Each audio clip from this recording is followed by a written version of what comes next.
안녕하세요. 반갑습니다. 네, 오늘도 주님의 은혜로 우리 모두 아버지의 품에서 내가 어떤 상황에 살아있든 그분의 인도함을 받는 하루가 되기를 바라고 원합니다.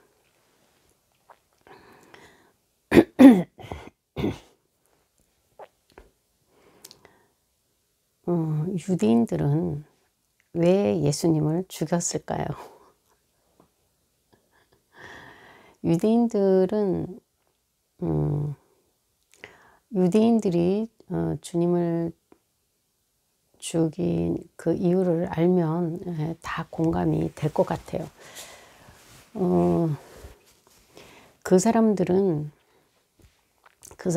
메시아를 얼마나 학수고대하면서 메시아를 기다릴 수밖에 없는 그러한 처지에 몇백 년을 400년을 살았는지 그걸 이해를 하면은 이 사람들이 그리고 이제 거기에다가 그래서 이제 그 기다리던 400년 동안 아무 말씀도 안 하시고 아무 대언자도 보내지 않으시고 침묵하고 계신 그 시대에는 이 사람들이 정말 우리 그 일제시대나 6.25 끝나고 그런 삶보다 아마도 뭐 더 하지 않았을까.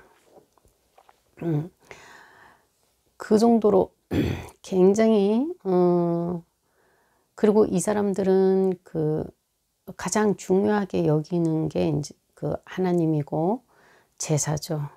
이 사람들은 제사를 지내야 된다는 하나님께 그 제사를 드려야 된다는 것이 이 사람들에게는 아주 거의 생명이에요. 제사 드리지 않으면 이스라엘 자체가 존재하는 게 어렵다라고 이렇게 믿고 완전히 그런 그 어떤 신에 의해서 살아가는 그런 나라가 이스라엘인데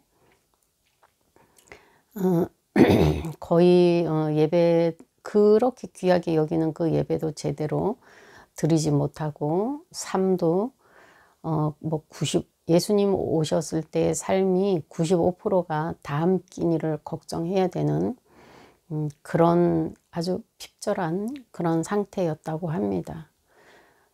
그리고 이게 그 다른 나라의 침략으로 인해서 그 뭐 이루 말할 수 없는 그 삶이 이거는 뭐 삶이 아닐 정도의 그 인간 이하의 그런 삶을 살아온 이 사람들에게는 이 메시아라는 게 엄청난 거예요.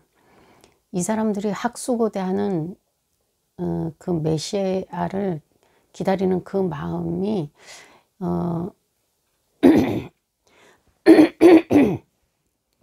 그 마음에 이 배신감을 자기들이 그렇게 느끼던 그 고대하던 그 메시아를 그 인류 전체가 학수고대하던 그 메시아가 그 죽은 것에 대한 그 십자가에 매달렸을 때의 이 사람들의 그 분통함 그건 이루 말할 수가 없죠. 왜 그게 더 이제 그 분하나하면 죽은 사람까지 살리고 거의 불치병이던 그 한 번 걸리면 치유가 안 되는 그런 그 나병 환자나 그런 사람들을 살리잖아요. 그런 사람을 죽은 사람도 살리는 사람인데 자기 나라 해방시키는 건 아무것도 아니지.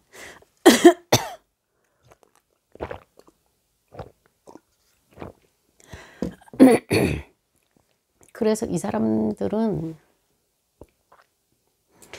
예수님이 그 오병이어니 이런 것을 보여주셨기 때문에 그 사역하실 때도 그러죠. 뭐 예수님이 수없이 그런 이적들을 왜 행하셨나요? 그건 아시죠? 말씀을 전파하시기 위해서 그런 것들을 행하신 거예요. 그거 행하러 오신 게 아니고, 예, 말씀을 전하시기 위해서 그런 거를 행하셨는데, 이 사람들은 예, 말씀은 너무 어렵다고 그런 그 배고픔에 시달리던 그런 사람들이 먹을 걸 주고, 죽은 사람 살리고, 뭐 병든 자, 뭐 모든 병든 자들이 다 몰려가 가지고, 예, 정말 쉬지도 못하시면서 그 치유해 주신 그런 은혜에 이 사람들은 예수님을 쫓아다니고, 그리고 그를 호산나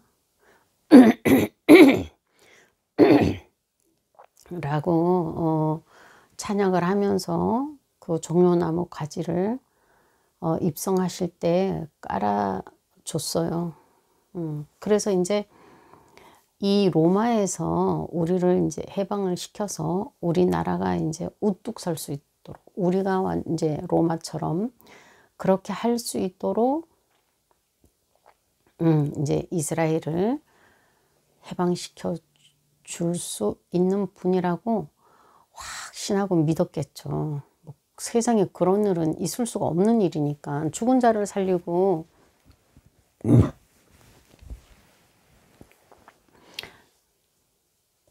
그런 병든 자를 고치고 마귀를 쫓아내고 이런 일은 뭐 정말 하나님만이 하실 수 있는 일을 예수님이 오셔서 하셨기 때문에 이 사람들은 그렇게 믿었죠. 이제 확신을 한 거예요. 그래서 이제 예루살렘 입성을 환영을 했는데, 예루살렘 잡혀 들어가서 빌라도에게 풀려나지 못하고 오히려 그러니까 이제 더 때리라고, 예수님을 덫이 밟으라고, 그리고 십자가에 매달려서 죽여버리라고. 왜 죽여버리라는 거야? 예, 자기네가 바라고 꿈꾸었던 일을 이제 해줄 수 없게 생겼으니까, 내가 원하는 것을 이뤄줄 수 없게 생겼기 때문에 배신감이 느껴지겠죠. 우리나라를 해방은커녕 자기 하나도 주체를 못해가지고 저렇게 빌라도한테 얻어맞고 있으니 이 사람들의 실망은 뭐 보통 실망이 아니겠죠. 정말 좌절이겠죠. 그래서 이 사람들은 예수님을 죽일 수밖에 없었어요. 너무 억울하고 분통이 터지는 것 때문에. 그런데 이 사람들의 생각은 하나님의 생각, 예수님을 보내신 하나님의 생각과 어떻게 다른가요? 너무너무 다르죠. 너무너무 달라서 그런 실망과 절망을 이스라엘 사람들은 할 수밖에 없었어요. 예, 우리 선생님은 그런 얘기를 가끔 하시더라고요. 우리 모두가 다 예수님을 죽였다, 이런 표현을 하세요. 괜히 가만히 생각해 보니까 정말 그렇더라고요.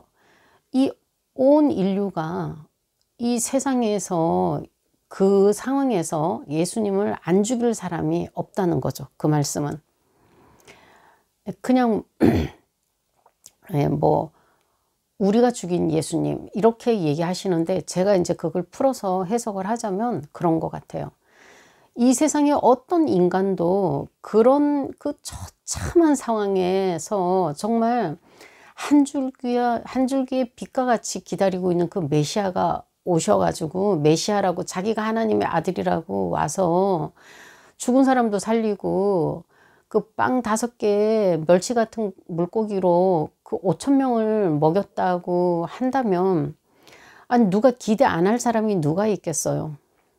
우리는 이스라엘을 많이 손가락질을 하고 비웃는데 사실은 그들이 우리죠. 맞아요. 그들과 우리는 하나도 다르지 않아요. 우리도 그런 극한 상황에 처하면 그렇게 할 수밖에 없어요. 모든 사람들이 거기에서 자유로운 사람은 없을 거라고 봅니다. 그런데 아버지의 생각이 달랐던 거예요. 아버지가, 예수님을 보내신 아버지의 생각이 우리 인간의 생각과 아주 많이 달랐어요. 많이 달랐는데 참 선생님의 설명을 들어보니까 너무 이해가 되고 공감이 되더라고요. 이스라엘이 원하는 거는 해방을 원했지만 예수님은 무엇을 하러 오셨나 하면은 거기서 보면은 마귀 들린 자, 병든 자, 배고픈 자, 가난한 자, 무지한 자, 업신 여기는 자, 그다음에 그 배역자, 강도, 세리가 그거죠. 그 배역자죠. 우리로 얘기하면 이제 친일파 같은 사람, 일본을 위해서 일하는 사람이죠. 세금을 징수하는 게. 로마를 위해서 일을 하기 때문에 이제 반역자, 그렇게. 예수님은 우리가 이 모든 것 중에서 우리가 한 가지라도 다 속해 있잖아요. 이런 사람은 이스라엘에서만 있는 게 아니라는 거죠. 저는 정말 너무 놀랐어요. 이스라엘에서만 그런 사람이 있는 게 아니고 온 인류가 그런 사람들인 거죠. 온 인류가 구원자가 필요한 거지 이스라엘 사람만 구원자가 필요했던 게 아니었던 거예요. 이스라엘 사람들은 물론 배도 부르게 해주고 병도 고쳐주고 마귀도 쫓아주는 것도 좋지만 해방을 시켜서 우리가 이제 좀 높은 자리에 있는 그런 다윗 왕 일대의 그런 세상을 회복해 주시기를 원했던 거죠. 근데 아버지의 목적은 그게 아니고 온 인류를 구원하시고 싶었던 거예요. 그래서 독생자 아들을 보내셨던 거죠. 그래서 제가 에베소서 1장 이게 다 3절에서 6절까지가 아니 한 13절까지인가 이게 다 우리에게 은혜를 주신 그 목적을 설명하신 건데 저는 이제 이 쉬운 성경에서 이 6절을 보니까 이게 쉬운 성경이 또 이게 좋아서 제가 보는데 놀라운 은혜로 하나님이 놀라운 은혜를 내려주신 하나님을 찬양합니다. 이스라엘만 구원하신 게 아니고 온 인류를 온 인류 가운데 우리 한 사람 한 사람이 있잖아요. 우리를 어디서 구원하시죠? 병든 데서 마귀, 사실 이런 거는 다 우리가 죄 때문에 겪는 일이죠. 우리가 늙어가는 것도 죄 때문에 있는 거고 우리의 슬픔과 아픔, 고통 이런 것들을 다 우리가 죄 때문에 겪는 거예요. 예. 아담으로부터 우리가 물려받은 그 죄 때문에 겪는 이것에서 그러니까 하늘 아버지는 우리를 근본적인 것에서 우리를 해방시켜 주시려고 예수님을 보내신 거죠. 그걸 아는 사람은 한 사람도 없었던 거고 지금도 없죠. 그걸 알 수가 없죠. 예수님이 오셔서 성령님을 보내주시기 전에는 그 아버지의 그 크신 뜻과 은혜와 사랑과 그 계획과 목적을 어떻게 인간이 알 수 있겠어요? 알 수 없죠. 그래서 바울이 이렇게 찬양을 해요. 놀라운 은혜를 내려주신 하나님을 찬양합니다. 하나님께서는 아무 대가를 바라지 않으시고 은혜를 베풀어 주셔서 사랑하는 아들 독생자를 예수님을 우리에게 보내주셨던 것입니다. 그래서 우리가 지금 이 자리에 각자 자기가 있는 그 자리에 있을 수 있는 그런 귀한 존재들이 됐죠. 3절에 보면은 우리가 예수님이랑 하늘 보좌에 앉아 있다. 그 우리 존재죠. 이제 우리가 그런 존재가 됐어요. 이제 그게 우리 신분이 됐어요. 왜냐하면 우리는 예수님이랑 같이 죽은 사람들이잖아요. 우리는 예수님이 죽었을 때 같이 죽고 예수님이 부활했을 때 같이 부활한 사람들이에요. 이게 우리가 이제 시간 개입이 있잖아요. 예전에는 이제 하나님이 저는 예전에는 이렇게 이제 제가 혼자 이제 이렇게 깨달았어요. 하나님은 시간 개념이 없으시잖아요. 그러니까 하나님은 모든 게 이제 순간인 거예요. 우리한테만 시간이 있는 거고. 그래서 내가 지금 2000년 전에 예수님이 죽으셨어도 지금 내가 예수님을 믿은 거는 하나님한테는 한순간이다. 이렇게 생각을 했는데 선생님은 이렇게 설명해 주시는 게 그게 맞는 것 같더라고요. 하나님은 이제 뒤집을 수 없는 일을 하신 거죠. 예수님이 이제 예수님이 하신 일은 이 온 인류가 뒤집을 수 없는 역사가 돼버린 거예요. 그래서 이제 저도 그 역사라는 게 어떤 개념인 거를 이제 이해를 하게 됐는데, 역사란 것은 뒤집을 수가 없잖아요. 이미 이루어진 일이에요. 아버지는 2000년 전에 이미 뒤집을 수 없는 예수님의 그 십자가의 죽으심과 부활을 그 일을 준비해 놓고 지금 계속 기다리고 계시는 거죠. 자녀들을. 나는 이제 믿었어요. 이제 믿게 됐어요. 그것도 인간 스스로는 믿을 수가 없다 그래요. 인간 스스로는 믿음을 가질 수가 없기 때문에 너무 악하다 보니까 너무 이게 우리는 악의와 뭐 도구로 악독으로 사는 이런 인생이다 보니까 우리 스스로는 이 선한 것을 받아들일 수가 없다 그래요. 이런 거는 참 오래전에 이런 걸 알게 되니까 굉장히 이 은혜가 감사하더라고요. 이런 것을 알게 되면은 굉장히 은혜가 감사하게 느껴지고 삶을 이겨내는 데 도움이 많이 됩니다. 이렇게 내가 아직 태어나지도 않고 존재하지도 않았는데 2000년 전에 나를 위해서 자신의 독생자 아들을 이 땅에 보내셔서 나를 이렇게 입양하시려고 이미 2000년 전에 그 일을 다 이뤄 놓으신 그 은혜와 사랑이 얼마나 놀라운가요? 그 은혜와 사랑이 정말 이루 말할 수 없이 놀랍지 않으십니까? 우리한테는 이제 우리가 이 세상에 살아오면서 저를 보면 그래요. 저 같은 사람은 정말 이 어떤 상황에서든지 간에 이게 정신이, 의식이 늘 고아처럼 사는 거예요. 이제서야 이제 그 정서가 이제 그 고아에서 벗어나려고 일만 생기면 이렇게 생각을 합니다. 이제 계속 저한테 이제 또 얘기를 해줘요. 그래, 나는 아빠가 있지. 그렇지. 내에게는 아빠가 있어. 아버지가 나를 오늘도 이끌어 가셔. 그리고 나한테 안 좋은 일들은 전부 다 아버지가 합력해서 선을 이루실 거야. 나한테 아들까지도 주셔서 나를 입양하신 그 아버지가 뭘 더 아까워하시겠나. 아까워하실 게 하나도 없지.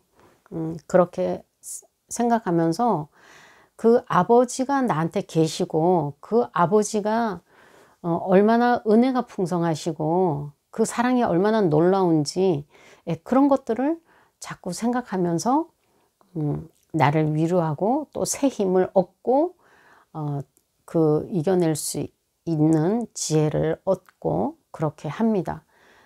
우리가 모두가 다 이스라엘 같은 사람들이었어요. 우리가 온 인간이 이스라엘 사람들처럼 그 자리에 있었다면 다 이스라엘 사람들처럼 했어요. 그리고 아담처럼 하고, 인간은 그렇게 그 하나님, 그 아담도 그런 거죠. 아담도 지금 그 예수님을 죽여라 했던 그런 심리랑 똑같은 거죠. 아담도. 나중에 이제 아담에 대해서도 더 하겠습니다. 오늘도 우리에게 놀라운 은혜로 그 풍성하고 지극한 사랑으로 아들을 보내주셔서 우리를 입양해 주신 하나님을 찬양하고 그분의 그늘 아래서 포근히 살아갈 수 있는 하루를 주심을 감사드립니다. 감사합니다.